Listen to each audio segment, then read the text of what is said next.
مزمور داويت مبل 19 مزمور بسم ጎይታናን መድኃኒናን ኢየሱስ ክርስቶስ ንክብር አምላኽ ከነንብቦ ኢና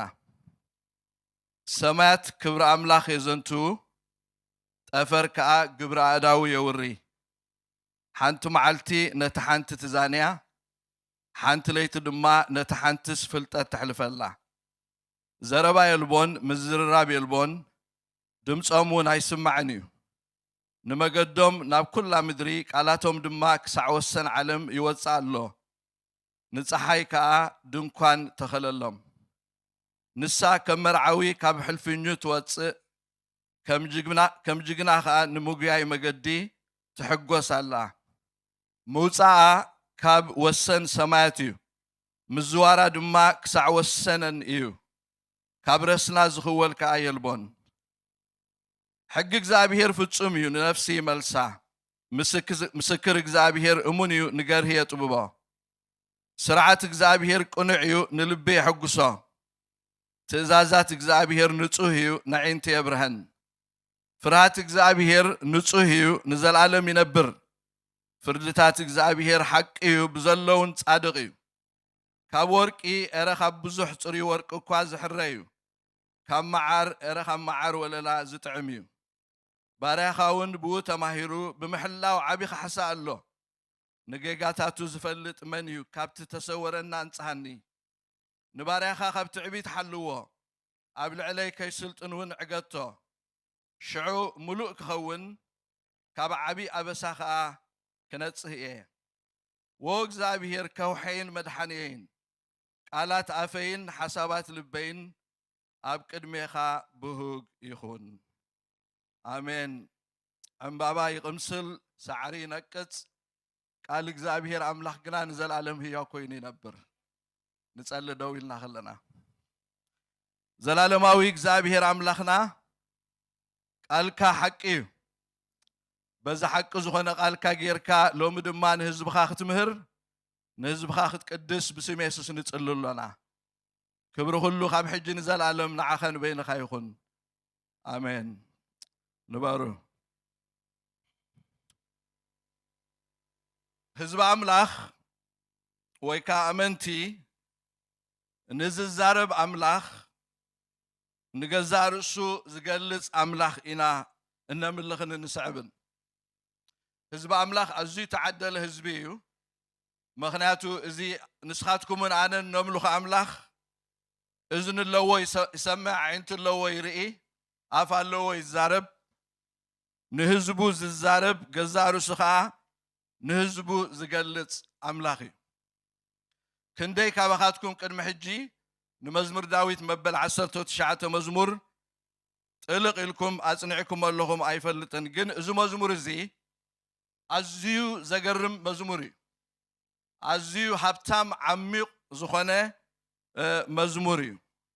መዝሙር ዳዊት መበል 19 መዝሙር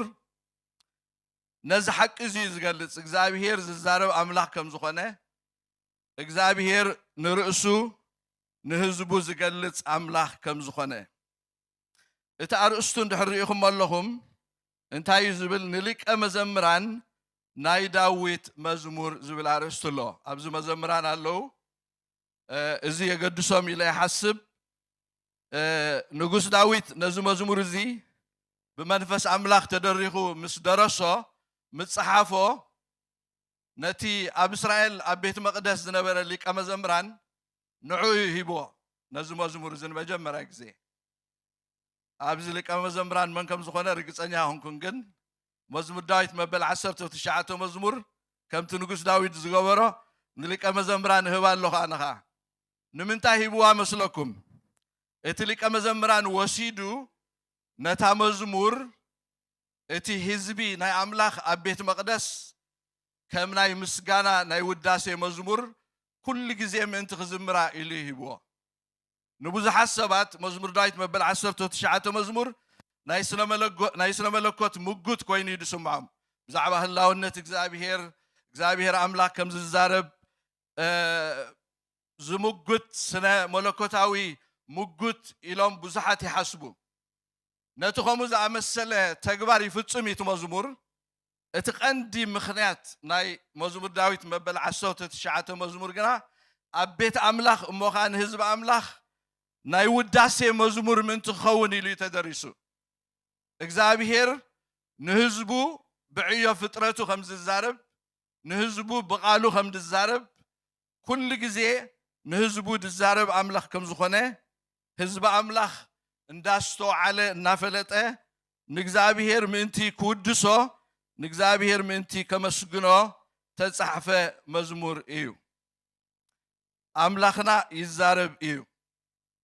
ክንደይና ነዝንኣምን እግዚአብሔር አምላኽ ከም ዝዛረብ أب قدامي نجس معرف 18 نتأمنجو النبي إلياسن اتوم ناي بعل نبياتن زنبرة قلس ويكا كركر تفولت ويهم إلى حسب نتتاريخ هيدا لكم نه جن حدا مسرة أو زخنة حتوكم يلا منوجها نتتاريخ تمليسكم كتذكروها لهم أمونغو إلياسن أمونغو توم 450 نبيات ناي بعلن زنبرة عند خركر انتاي نيرو تحمرت اتيك عندي خركر أمونغو نبي إلياسن توم ناي بعل نبياتن انتاي نيرو بزح جزي بزعباتهم مسواتي استدالو أبو عر نتحوي نتماي كنري خلنا بزح جزي بزعبو تراينا نحسب اتي عندي حمرت ناي تخركر جنا انتاي نيرو ناي من املاخ الزارب ينيرو بعال دي الزارب ويس ناي اسرائيل املاخ دي الزارب ينيرو دهار تذكروا تداهنكم نبي إلياس نغزابير اب ጸሎቱ انتاي لو نسخا هياو املاخ كم زخونكا نهزبخا تزارب أملاخ مزخونكا حج أفلت إلو تزارب إلو اتيامكا تزارب بلنيرم أبتاتم ولا حنت دمتسي نبرن ولا حنت دمتسي تسمعن مخناتو اتوم زملخوهم أمالختي زي الزارب أمالختي منيرم زي سمعوا أمالختي منيرم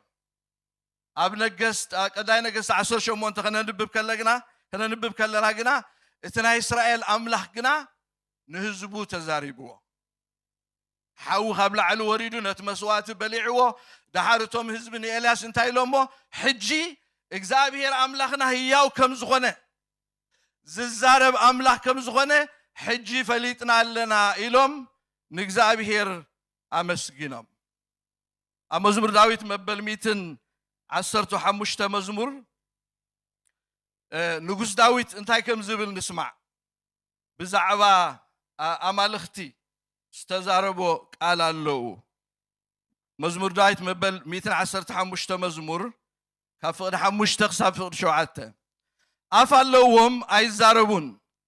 عينت اللوهم أي ريون إذن اللوهم أي سمعون أفنش اللوهم أي جنون إذا اللوهم أي دسسون إقرأ اللوهم أي كدون بقررهم دما قلقوا أي دمتون إتهم زقبروا من أبوهم زوكلون كلهم كماتهم كخونو إيام يوم نقول داوود حجي انتاي زرقاقت سألنا زلو نايتهم أحزاب أمالختي يعنتو اللهم يرئينهم أفعل اللهم يزاربونهم إذن اللهم يسمعونهم ناتنا أملاخ قنا ززارب أملاخ إيو ناتنا أملاخ ززارب أملاخ إيو سلازي لومي كابزي مزمور مبل 19 مزمور እግዚአብሔር ከም ዝዛረብ ኮይኑ ትቀንዲ ሓሳብ እግዚአብሔር ብክልተ መንገዲ ከም ዝዛረብ ክንማሪና ብጸጋ አምላኽ እንዳተደገፍና መጀመሪያ እግዚአብሔር ብዕዮ ፍጥረቱ ከም ዝዛረብ ካብ ፍቅዲ 1 ክሳብ ፍቅዲ 6 እንድሕሪኢኹሞ አምላኽ ብዕዮ ፍጥረቱ ከም ዝዛረብ እዩ ተዘማራይ ዝገልጽ ዘሎ ድሓር ካብ ፍቅዲ 7 ክሳብ ፍቅዲ 10 ድማ እግዚአብሔር ብቃሉ ከም ዝዛረብ بعيو فطرت كم دزارب بقالو كم دزارب دحر تزمراي نزم مزمور بزغرم منقد يودا كما يغير يودا مسلكو بصلات يودا قال املاح ابي وتو خعي قال املاح ابي وتو خسرص امو كلوطو نحاتياتو خصري كاب حاتيات كحلو بمصلاي يودا بوخن ودينا مجمريا ግን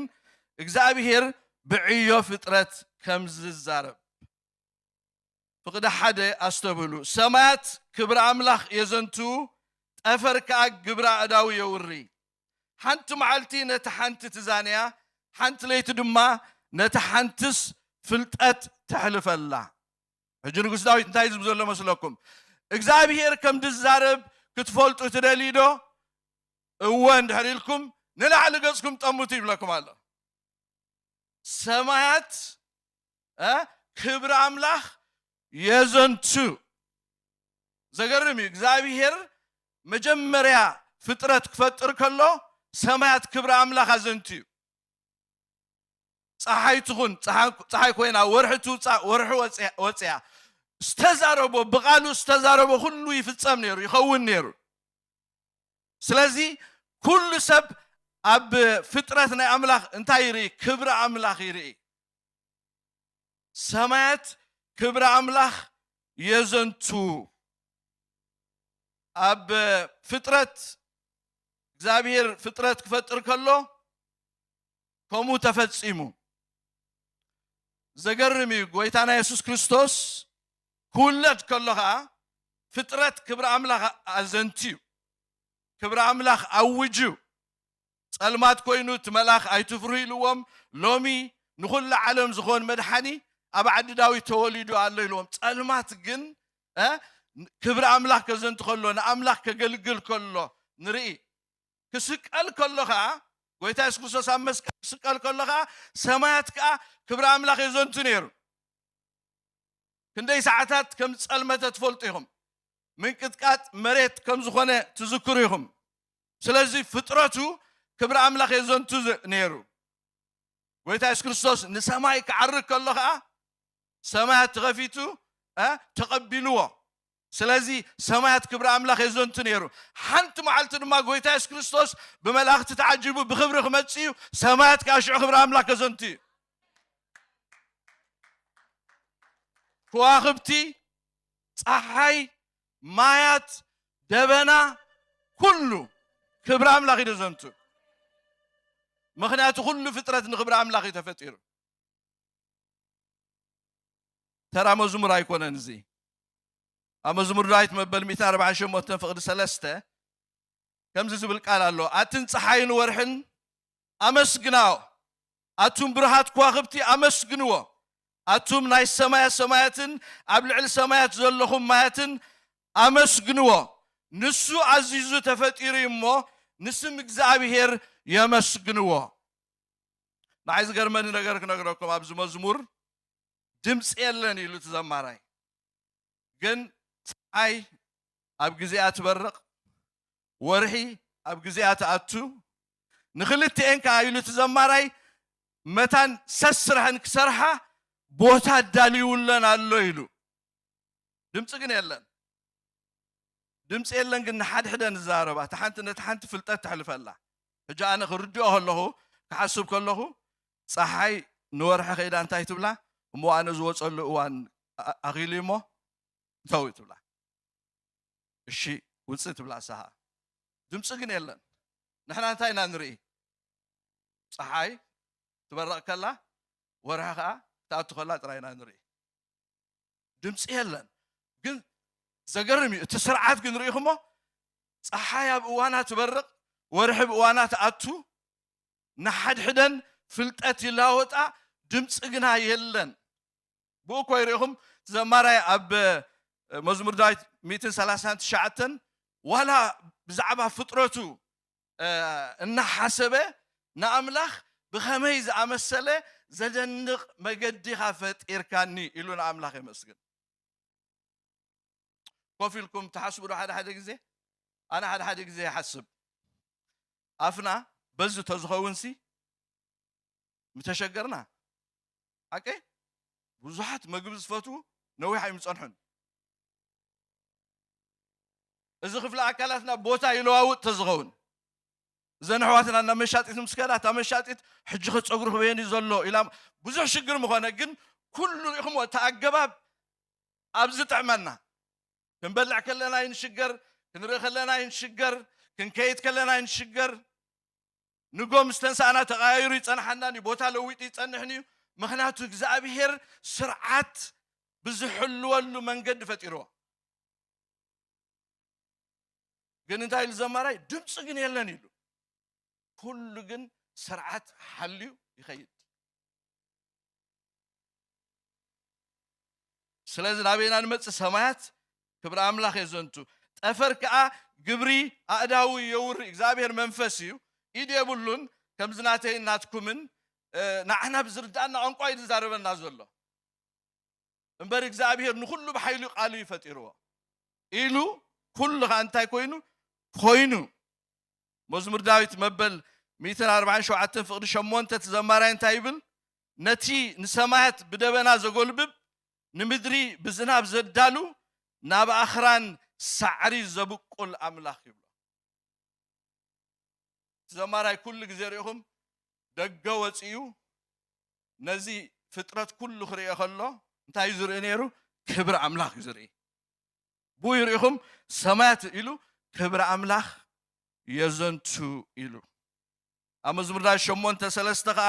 እንታይ ኢሉ ተዘማሪ ንሰማያትካ ነቲ ስራሕ ጻብዕካ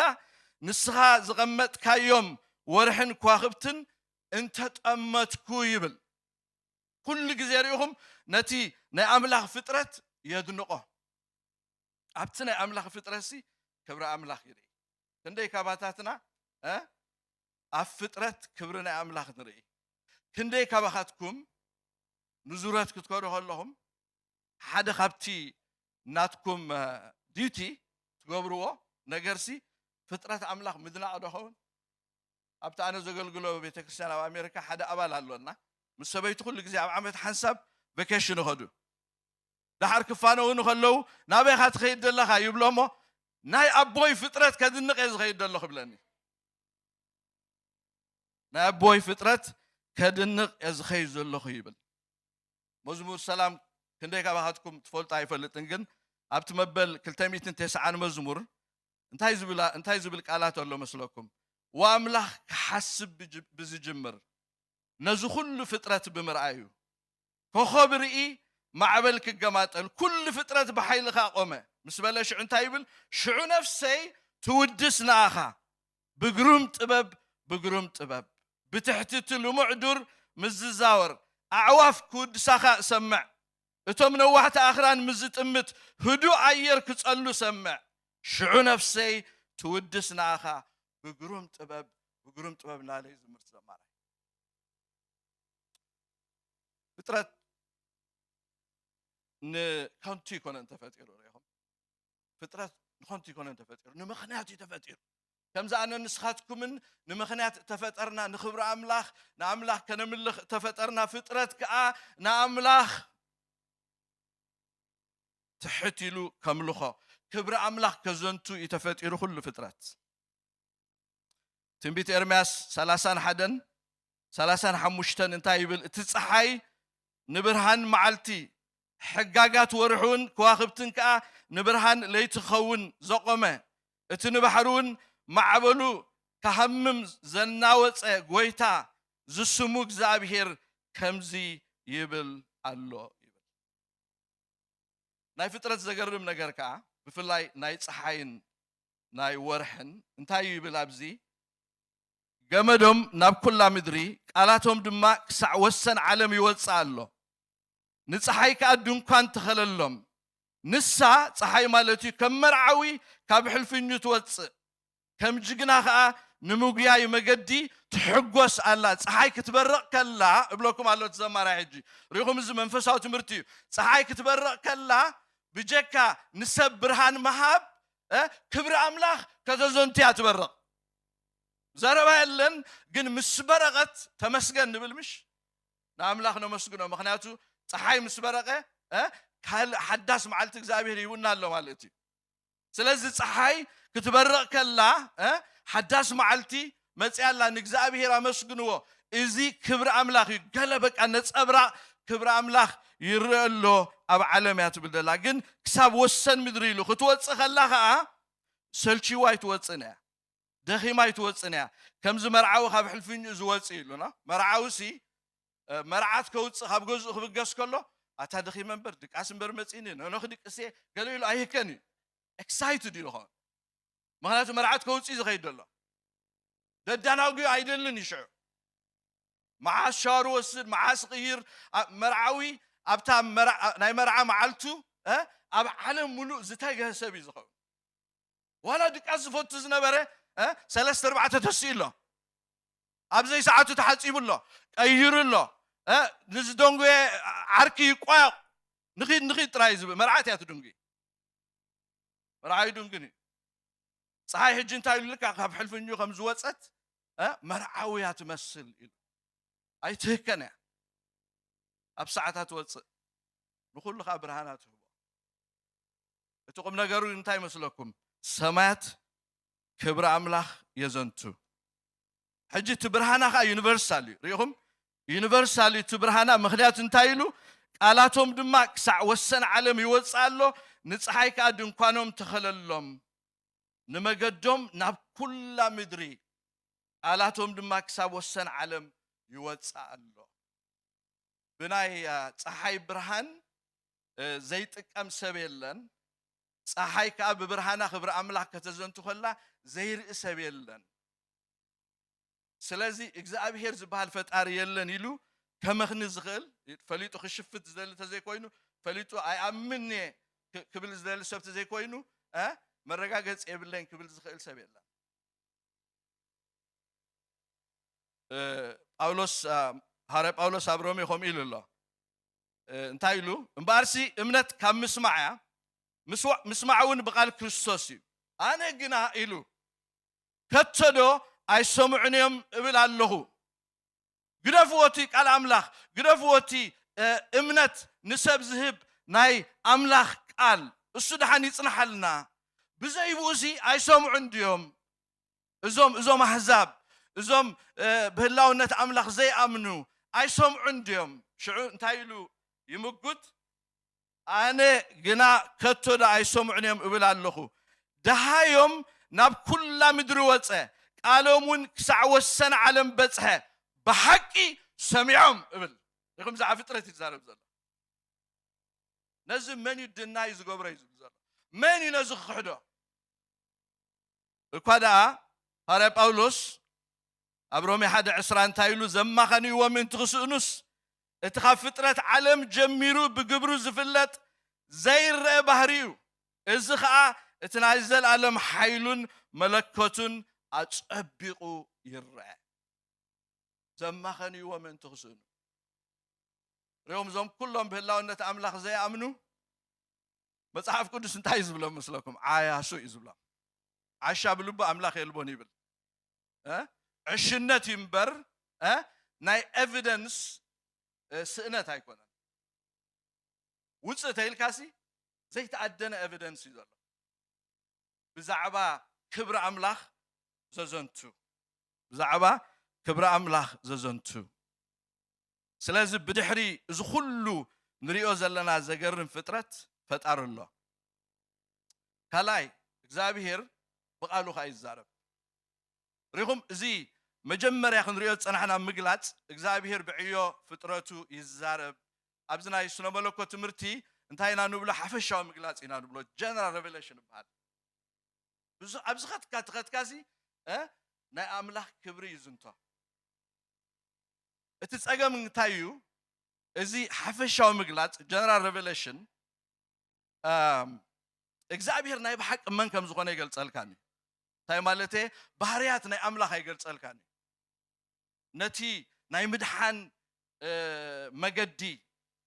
እግዚአብሔር ንኃጢአተኛ ከድሕን ፍቅሩ ዝገለጸሉ መንገዲ እዮ ፍጥረቱ አይገልጽኒ ፍጥረት ናብ መንግስተ ሰማያት አይተወናኒ ፍጥረት ናብ ወዲ ኣምላኽ አያምጻናኒ ወንጌል አይሰብኽኒ ወንጌል አይውጅኒ ህላውነት ኣምላኽ ገልጽ ክብረ ኣምላኽ የዘንቲዩ ግን እንታይ ይጎድሎ ብዛዕባ ምድሓን ግና ወላ ሓንቲ ነገር አይነግረናኒ ወላ ሓንቲ ነገር አይነግረናኒ ኣብዛ ዓዲ እንግሊዝ አይፈልጥን ኣብ ኣሜሪካ እንታይ ሽግር መጽኢሎ መስለኩም ብዙሓት ሰባት ንኢንቫይሮንመንት ከምልኹ ጀሚሮም ኣሎ ልክዕ ከም ኣምላኽ ማለት ሕሉፍ ዓሊፎም ሕጂ ግሪን ባይብል ዝበሃል ኣሎ ሕጂ ኩሉ ጥቅስታት ናይ መጽሓፍ ቅዱስ ብዛዕባ ኤንቫይሮንመንት ዝጠቅስ ንዕኡ ብግሪን ለኸሞ ድሓር እቲ ናይ መጽሓፎም ናይቲ መጽሓፍ ቅዱስ ናቶም ዕላማ እንታይ እዩ ሰብሲ ብዛዕባ ፍጥረት ካብቲ ንሶም ግሪን ባይብል ዝብሎ ተማሂሩስ ንፍጥረት ምእንቲ ከድንቕ ንፍጥረት ምእንቲ ከመልኽ እዚ ዓቢ መንፈሳዊ ዕሽነት እዩ زعم دحان ولا حنت أيزاربني قال أملاك جنا يزارب أجهزة تفولي مجلس نبلي special revelation تحدى حفشة مجلس إذا فولي مجلسي سلازي أنت يلو داويت أبزي أب فقدي شوعته حق إجزابير في تصمي نفسي ملسا مسكر إجزابير أمونيو نجاره يطببه سرعة إجزابير قنعي نلبي حقوسه النابل حجي انتي قلت إجزابير بقالو كمز الزارب يقلت لنا يا وبعيو فترة الزارب بقالو خا يزارب بكلايت متيوس 13:15 هارب أولوس انتايلو تنا أملاح سب نسناي قبر زبلة فتسيمو تنالي فتصم انت خونسي منفس أملاح زنفسو زبلت كل صحف نتمرتي نتاكسات نمقنع زخون مقداب يتأكم إيو زحجك قالوا مالتي فترة زي قبره قال أملاخ قبره إجزابير فلي بزخونه من قدي نهزبو بزعبك الزاروسو بزعباناتو بحريات تاي فوتون تاي تسأل هزبو كما يكون اللو يدلي بقالوا غيرو يزاربو مصحف قدسكم حيثكم تلهم كندي جزي إجزابير إلو خمس تقاسة أستوبلو حق إجزابير مسكر إجزابير سرعة إجزابير تأزاز إجزابير فرحات إجزابير فردات إجزابير تايزو نقرأكم زل الزمراي زيك قال زي ناي أملاح قال يزب لكم قال أملاح ناي أملاح قال نسبي ناي سب قال بزعب أملاح يكونن ناي سب قال بزعب أملاح يكونن ناي أملاح قال نسبي قال أملاح إجزابير إنه تدقاقي مزولو بزخا إتي بإبرايستي يهوى زبلنا أملاخ شمي زي ساعة 13:14 تزولوخي يزولوخي زبالون موسى إذا أملاخ زيو سلازي داويت انتهي بلانو قال أملاخ نايتي هياو زخونا أملاخ هياو زخونا زل ألماو زخونا حيال زخونا أملاخ ناتو قاليو إزبل زلو سلاز بزقال زجيرو انتي قبر يزارب إبراويان حدا كلتن أملاخ بزح سعن ببزح من قدن كدم نبوتاتنا بنبيات جيرو مستزاربهم إبل أبزن دحروت معلتات أنا بتي وراس كل زقبرو بون عالم زفترة ودو جيرو تزاربنا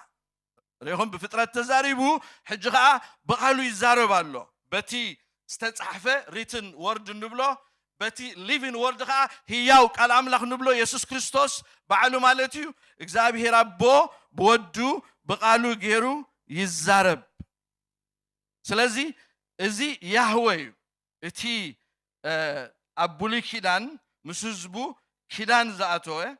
أبا حدش كيدان بودو بيسوع كريستوس غيرو نزبو زدحانه استبجو أملاخ إزي ناتو قاليو بو غيرو يدزارب مزمور دايت مبل 219 مزمور 89 تايبل وغزابير قالكا نزلالم اب سماي صنيعو الله كمز زمسل قال ابزخوتكم كيتكم ايترخبونيهم نزل ستك قال يلن نزل زحلفو قال يلن مخناتو كاب اف املاخ زوصه ناي املاخ قاليو سلازي مجمريا انتاي كنري دلي نقال املاخ تواهيب زول اسمات رأيوه أبزو مزمور نقال أملاخ تواهيب زول أسمات قلت فيك حلفو جزيه سلازي الله حق إجزابير إلوا نمنتاي حق إجزابير تواهيلو مخناتو تعسرت إزازاتنا أملاخ أبزي مصحف أبزي قال زي زلو سلازي حقي إجزابير تواهيلو أملاخ سي وهاب حقيو مخناتو فتاريو مدحانيو فراديو سلازي حقنا يمهاب سلطان الله كاب جبت أوصم سبلم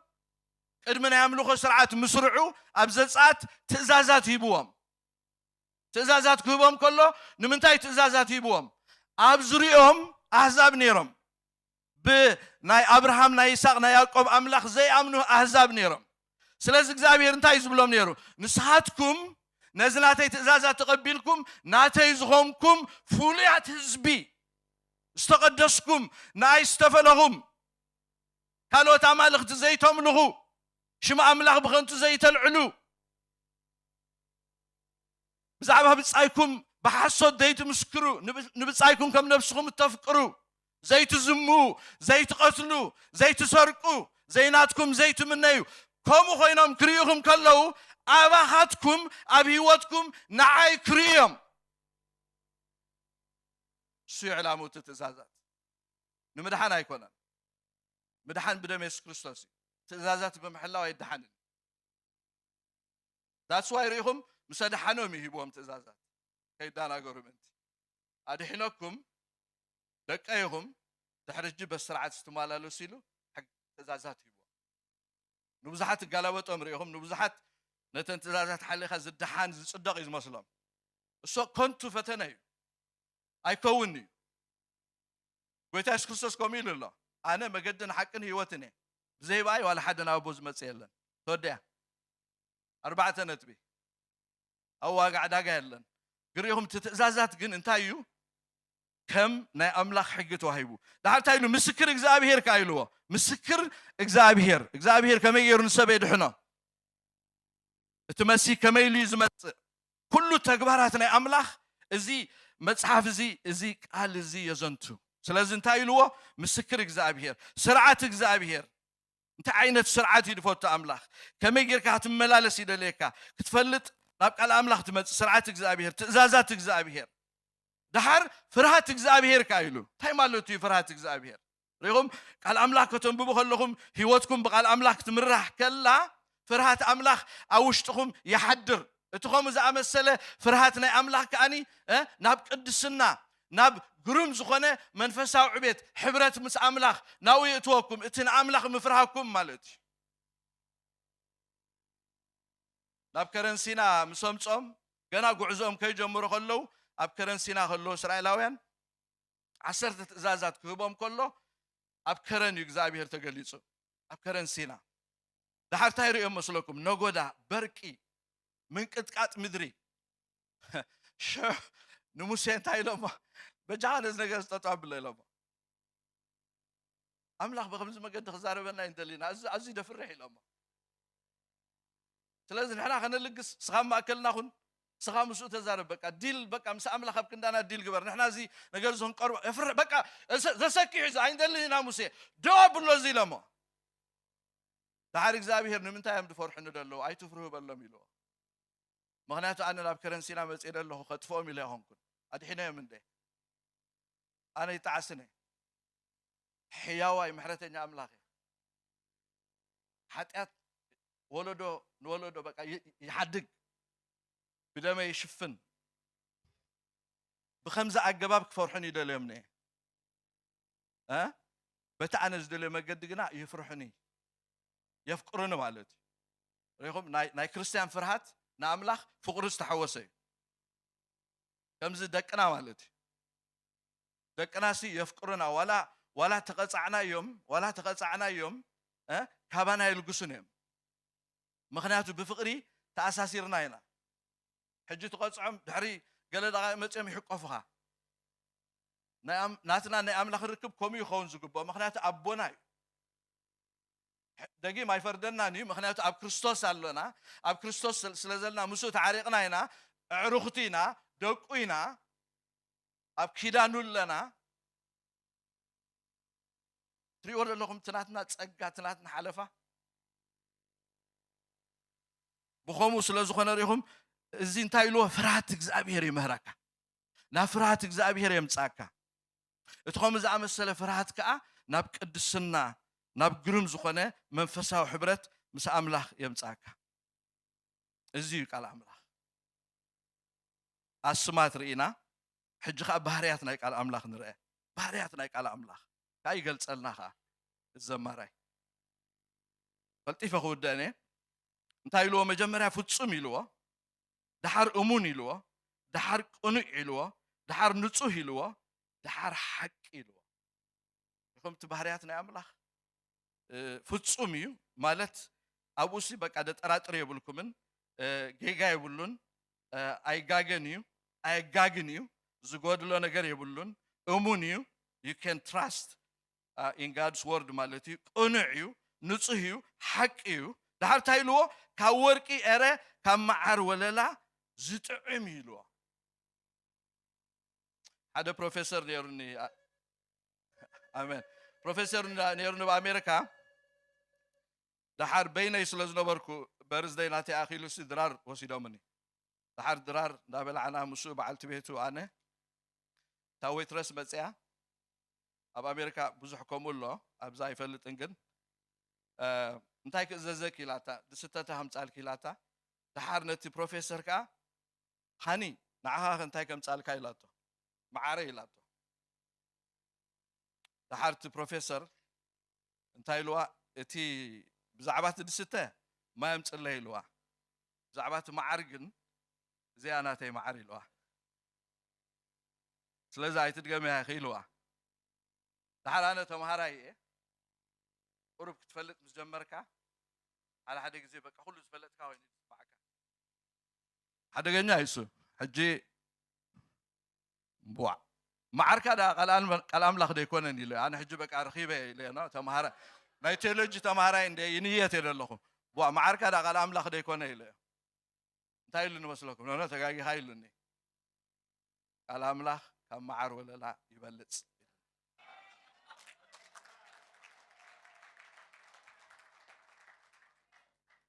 كابا يبلت إلنا هاب سبيتو مالد كم معر ولا لا يبلت تبلتوتو أرئينو مالد تي يتلع لنا نايك قال أملاخ تسلطان ناي أملاخ እቲ ሓይልና ኣምላኽ እቲ ግርማና ኣምላኽ ኣብኡ ንሪኦ በቲ ጸሎት ክንውዳእ ሕጂ ዘገርም ነገር ተሎ ሪኢኹም ከመይ ገይሩ ይውዳእ መስለኩም ባርያኻ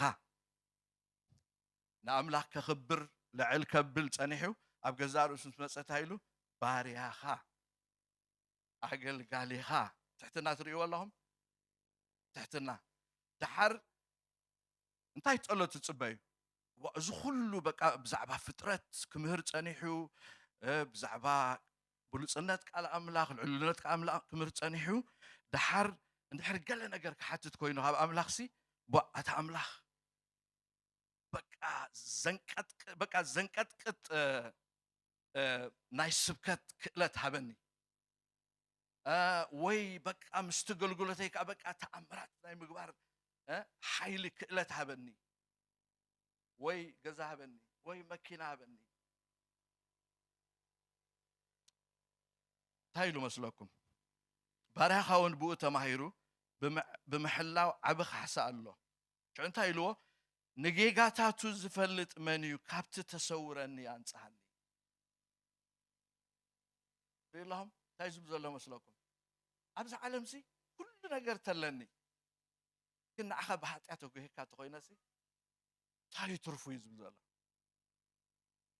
بقى قدم كله لعل كله انا نصحنا يزمرص بقى كاب تعبيت نباريخا كاب تعبيت حلوو ابل علي كيسلطنون عقتو شعو ملوك خون كاب عبا ابساخا كنصح ايه ازي كاب تعبيت حلوو تعبيت دبلو زلو بزي بانجليزيا presumption sin بحال بقى كونيل كبقى اندافلت كان داترداك كن نو خمز مالتو يلكا بقى تصرح حتيات زعمو سبا خون خيل زعما خل نغرات خون خيل بقى ناتكو ترغوامي هيبكا كن سلكا تغبرو بقى حتياتي اجي تاي بلالو بقى خابكم زعمسل حتيات صورني نزقالكاسي بقى حتيات منتي اب قدمي حتيات منتي خيغبر بقى نزقالكا اب لبيك عقرو قالكا خنصحني شعو انتايلو بو يود انتايلو وغز ابير كوحين مدحانين قالات افين حسابات لبين اب قدميخا قبول يكون ريهم بمنتاي وديوا نغويتان يسوع كريستوس بمذكار وديوا ናይ ምድሓና ከውሒ መን እዩ ኢየሱስ ክርስቶስ ቀዳይ ቆሮንቶስ 14 ኩላቶምን እቲ ሓደ መንፈሳዊ መስተሰተዩ ካብቲ ድስዕቦም ዝነበረ መንፈሳዊ ከውሒ ሰትዮም እዮም እሞ እቲ ከውሕቲ ከዓ ክርስቶስ እዩ ቀዳይ ጴጥሮስ 2:6 ከዓ ስለዚ ከዓ እንሆ ኣብ ጽዮን ሕሩይን ክቡርን ማእዝን እንብር ኣለኹ ብኡ ዝኣምን ከዓ ኣይከሓፍርን ስለዚ መዝሙሩ ጎይታ ኢየሱስ ክርስቶስ ወዲእዎ አምላክ መስገን